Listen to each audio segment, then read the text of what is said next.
Welcome to the deep dive. Today we're taking a closer look, a real journey into Sakatah Lake State Park in Minnesota. It's a fantastic place. It really is. It feels like the land itself is telling stories, Right.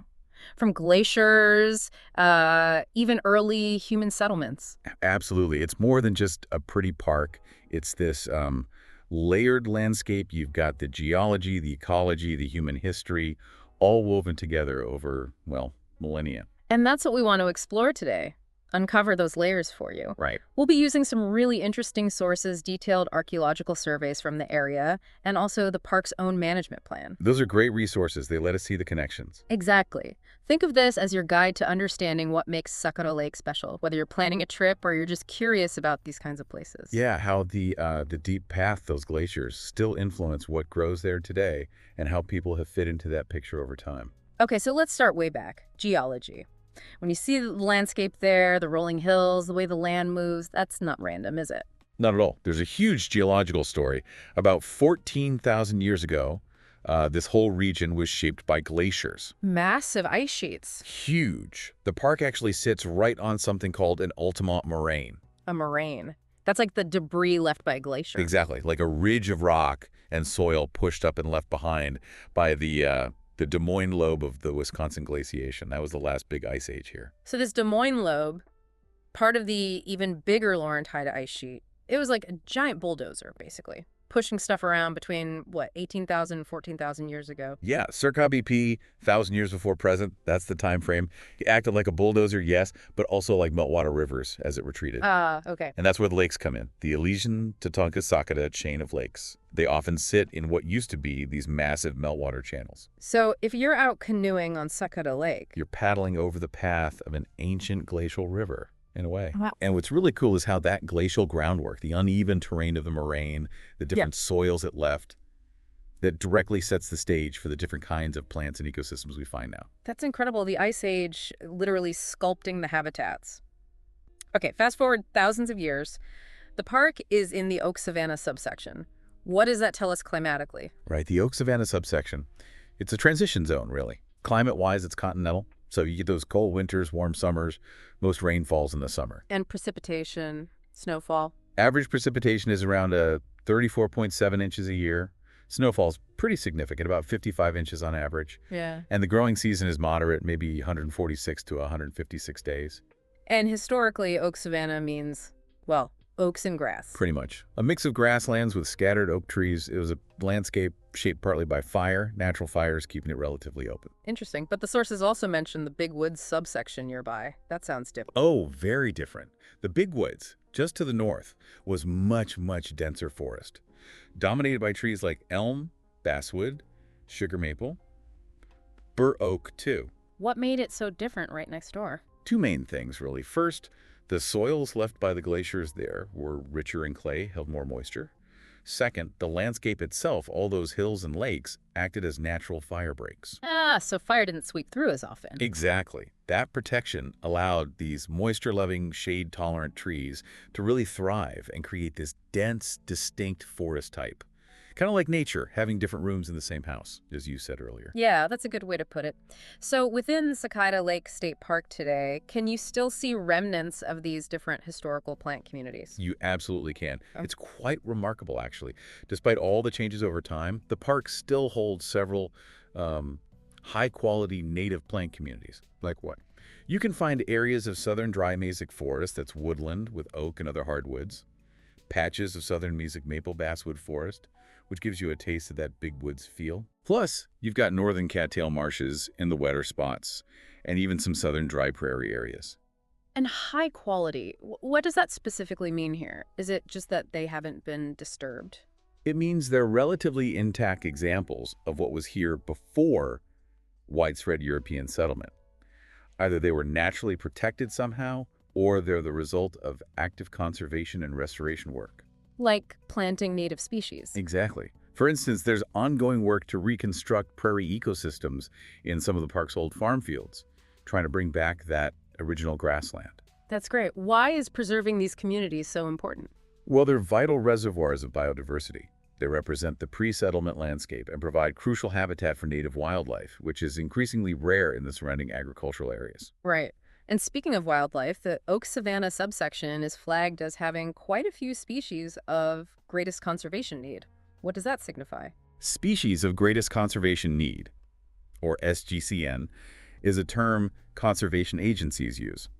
It identifies species whose populations are declining or vulnerable, habitat loss, climate change, other factors. So it's a watch list, essentially. Pretty much.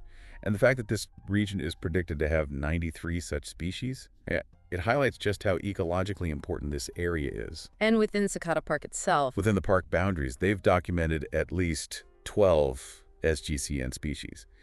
And interestingly, every single one of them is a bird.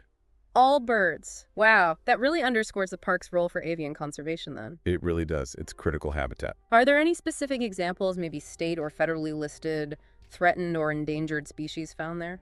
Yes, the data shows 5 state or federally listed species have been documented right in the park. Birds like the Acadian flycatcher, bald eagle, which is a success story of course, but still monitored common tern, Franklin's gull, and the loggerhead shrike. Loggerhead shrike, those are becoming quite rare. They are. And then there are other species of concern noted too, like short-eared owl, a couple of skipper butterflies, broadmarsh, and eastern sedge skippers, plus American white pelican, cerulean warbler, Forster's tern, horned grebe, red-shouldered hawk, trumpeter swan, even the Great Lakes sedge skipper. That's quite a list. It really drives home the value of preserving these places. Absolutely. Even a single park can be a crucial refuge. Okay, let's shift gears a bit. Let's talk about the human story. The park is in LeSueur County, and the sources say it has a pretty rich archaeological history. It certainly does. Now, a lot of the archaeological work in LeSueur County has been surface reconnaissance, basically systematically walking fields and looking for artifacts on the ground. Not as many deep digs, subsurface excavations. So mostly finding things on the surface? Mostly, yeah. And there are challenges with that data. Reporting wasn't always consistent in the past, and a lot of sites have been disturbed by agriculture over the years. But even so, the evidence points to a long history of human occupation. How far back are we talking? We're talking potentially spanning from the Paleo-Indian period, the earliest inhabitants, through the Archaic period, and then into the woodland periods. Thousands and thousands of years. What kinds of artifacts are turning up? All sorts. Lots of projectile points, spear points, arrowheads. And the styles change over time. Things like Besant points, Matanzas, later Cahokia points, different woodland styles. Yeah. These styles help archaeologists date the sites and understand the cultural sequence. So the points are like time markers. Exactly. They also find other stone tools. Bifaces worked on both sides, scrapers, probably for hides, polishers, burns for carving, even grooved axe, hammerstones, and pottery fragments are really important too. Pottery tells you a lot. Oh yeah. The type of temper mixed into the clay, the surface decoration like cord markings or smooth surfaces, those can link sites to specific cultures and times, things like Fox Lake pottery, Madison ware. And the stone itself, were they just using local rocks? Some, yes. Yeah. Lots of locally available stuff. But what's really interesting is the presence of exotic lithic materials, stone types that don't occur naturally nearby. Meaning they had to get them from far away. Right. Through trade or maybe long-distance travel. They found Burlington chert, Hickston orthoquartzite, materials traced back to Iowa, the Dakotas, Wisconsin. Wow. Even Wyandotte chert, which comes all the way from southern Indiana. That's the most distant one identified so far. That really paints a picture of extensive networks. Even way back then, people were connected. Definitely. These weren't isolated groups. They were interacting over vast distances. The report also mentions alpha sites. What are those? Yeah. Alpha sites are basically informal reports. Maybe a landowner found some arrowheads plowing or artifacts turned up during construction, but they weren't officially recorded in the state's archaeological site files. So potentially many more sites out there than are on the official maps? Potentially, yes. Part of the goal of recent surveys was to check out some of these alpha sites and get them properly documented if they're significant. There's mention of specific sites nearby, like 21LE16, with a mix of archaic and woodland points, or 21LE106, and even a prehistoric site on Urkel Island, not far from the park, and another near Saka Lake itself, 21LE129, found during house construction. So the whole area is archaeologically sensitive. What about inside Saka Lake State Park itself? Are there known cultural resources? The park's management plan definitely acknowledges the potential. There's a specific recommendation, actually, for the park to work with the Minnesota Historical Society. To do what? To investigate whether one of Alexander Faribault's trading posts Might have been located within the current park boundaries. Barbo, the early trader, that would be a significant find. Hugely significant. It would add a whole new layer to the park's documented history. So finding that is a goal. What else does the plan say about cultural resources? It emphasizes protecting any known sites, archaeological or historical, from damage. Vandalism is always a concern, but also just unintended impacts from park activities.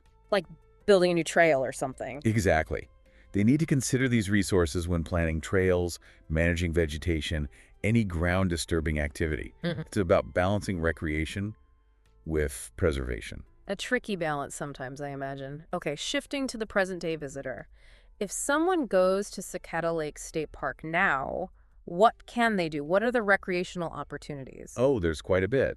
A major feature is the Sakatah Singing Hills State Trail. I've heard of that one. It's paved. Yes, it's a paved trail, runs 39 miles eventually, connecting Mankato and Faribault, and a real nice 3-mile segment goes right through the park. Great for biking, hiking, walking. And snowmobiling in winter. Yep, snowmobiling in the winter too. What about getting on the lake itself? Absolutely. There's a boat ramp for access to Sakatah Lake, and the park offers canoe rentals too, which is nice. Oh, good. If you prefer staying shoreside, there's a nice picnic area. It overlooks upper Sakatah Lake, has tables, grills, and there's a fishing pier as well. Sounds pleasant. Any other trails besides the paved one? Yes, there are other trails specifically for hiking within the park, and those double as cross-country ski trails in the winter. Okay. And for the bird watchers we mentioned earlier, you said there were lots of interesting birds. They cater to birders, yes. The park provides a bird checklist, so you know what you might see. And they even have birding kits you can borrow. Kits? What's in those? Usually binoculars and field guides. It's a great way to encourage people to observe the wildlife. That's a really nice touch. Makes it accessible. So, plenty to do. Yep. What about facilities? Like, where do you check in? Is there camping? Yep, there's a contact station or park office, usually near the entrance. That's where you get park information, permits, register for camping, and they often have a small nature store too. And camping is available. Yes, there's a main campground and also areas for group camps. Plus, you'll find informational kiosks and bulletin boards around the park with maps and updates. Sounds well set up. Looking ahead, what are the park's future plans or goals? What's the focus in the management plan? The core focus is always the protection and management and restoration of the natural resources. That's paramount. Maintaining those habitats we talked about. Exactly. And on the cultural side, pursuing that investigation about the Faribault trading post is a key goal, alongside the ongoing protection of any known archaeological sites. Makes sense. What about interpretation and visitors? Interpretation aims to use the park as sort of a gateway, educating visitors about the outdoors, about DNR resources more broadly. For recreation, it's about providing good experiences, but making sure they're appropriate for the setting and don't harm the natural features. And accessibility. Accessibility for all visitors is a big consideration in planning, yes. Making sure people with different abilities can enjoy the park. Any thoughts of expanding the park? The management plan does mention potential boundary adjustments. Maybe adding key parcels of land to better protect lakeshore, critical habitat, or important view sheds. It's about thinking long-term. So the overall theme is low-impact enjoyment, education, and stewardship. That sums it up well. Fostering appreciation while protecting the resource. Okay, let's zoom out one last time. The regional picture. Where does Sakatah fit in southern Minnesota? It's right in the southern Minnesota Lakes region, which is, well, full of lakes and natural areas. So lots of other parks and natural lands nearby. Definitely. Other state parks, SNAs, scientific and natural areas, wildlife management areas, county parks, nature centers. It's part of a larger network. Yeah. And it's a link in the regional trail system, too. So you could potentially connect a visit there with exploring other places easily. For sure. The management plan also notes population growth in the surrounding counties, Le Sueur, Rice, Waseca, and the Twin Cities metro area expanding outwards. Which probably means more visitors. Likely, yes. Increasing pressure on the park's resources and facilities over time is something they need to plan for. Any other regional trends mentioned? An aging population is noted, which might shift the types of recreation people are looking for. And of course, the backdrop is that the wider region is heavily agricultural land use. That influences the park's ecology, too. Right. Parks aren't islands. They exist within that larger context. Well, this has been fascinating. As we wrap up our deep dive on Sakatah Lake State Park, it's really striking how all these layers, The geology, the ecology, the human history come together. It really is. Yeah. From the immense power of glaciers shaping the land thousands of years ago, to the delicate ecosystems that exist now, and the faint traces of people who lived here long before us. It's a rich tapestry. A lot packed into one place. Understanding those connections, I think it really deepens your appreciation when you visit a place like this.